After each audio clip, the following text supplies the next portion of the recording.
Bun venit la Cârtiță, un joc în care 14 concurenți vor încerca să câștige bani prin misiuni, totalul banilor fiind de 100 de lei. Printre acești jucători se află și un agent secret, numit și Cârtiță, care a fost plătit de noi să saboteze câștigurile grupului. Celălalt jucător trebuie să-și dea seama cine este Cârtița.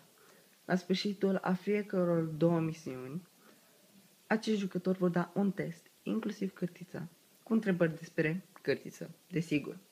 Cum ar fi, de ce sexy Cârtiță sau câți ani are.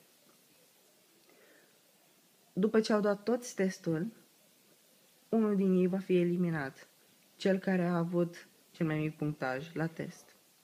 În cazul de egalitate, cel care a completat testul mai încet va fi eliminat. Acum vă voi arăta toți concurenții. Oare știți dumneavoastră cine este Cârtița? Este cumva Felicia Vilani? Sau o Maracoteață?